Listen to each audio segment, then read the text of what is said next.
রাজশাহী শহরের প্রাণকেন্দ্রে অবস্থিত একটি প্রাচীনকালের অট্টালিকা প্রাসাদ। এই প্রাচীন প্রাসাদের ছাদের উপর একটি পাইকের গাছ দেওয়ালের ছাদ স্পর্শ করে বেড়ে উঠেছে। মহান আল্লাহ চাইলে কি না পারে, হয়তো কোনো পাখি পাইকের গাছের ফল মুখে করে নিয়ে এসে ছাদের উপর ফেলেছিলেন। আর মহান আল্লাহর রহমতে ছাদ এবং দেওয়াল শক্তপোক্তভাবে আঁকড়ে ধরে সূর্যের আহ্বানে সুপ্ত বীজ থেকে সজীব সতেজ গাছ জন্মেছে। প্রাসাদের ছাদ এবং দেওয়ালকে আঁকড়ে ধরে মহান আল্লাহর রহমতে জীবন যুদ্ধে টিকে আছে। গাছটিকে মহান আল্লাহ রিজিক দিয়ে বাঁচিয়ে রেখেছেন। আমরা মানুষেরা রিজিকের জন্য কত কিছুই করি। সবাইকে বলি, আপনারা মহান সৃষ্টিকর্তার উপর ভরসা রাখুন এবং আপ্রাণ চেষ্টা করুন। রিজিক আপনার নিকটে এমনিই চলে আসবে। আল্লাহ না খাইয়ে কাউকে মারবেন না।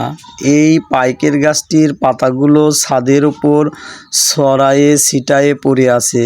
গ্রামে হলে গ্রামের বধূরা পাতাগুলো কুড়িয়ে জ্বালানি হিসাবে রান্নার কাজে ব্যবহার করতেন। আপনারা সবাই দেখুন, এই পাইকের গাছটির গোড়ায় কিন্তু কোনো মাটি নাই, শুধুমাত্র ইট, বালি, সিমেন্টের কংক্রিটের দেওয়াল কিভাবে শক্তপোক্তভাবে জড়িয়ে ধরে এই গাছটি টিকে আছে মাথা উঁচু করে। দেখেন, অনেক বড় হয়েছে। দেওয়ালকে কিভাবে শক্তপোক্তভাবে ধরিয়ে আছে এবং এই দেওয়ালের ভিতর দিয়ে মহান আল্লাহ তাআলা কিভাবে এই গাছটিকে খাবার খাইয়ে বাঁচিয়ে রেখেছেন। এ থেকে আমরা একটি শিক্ষা লাভ করতে পারি, আমাদের রিজিকের ব্যবস্থা মহান আল্লাহ তাআলা প্রাণীর রিজিকের ব্যবস্থা জন্মের আগেই সৃষ্টি করে রেখেছেন।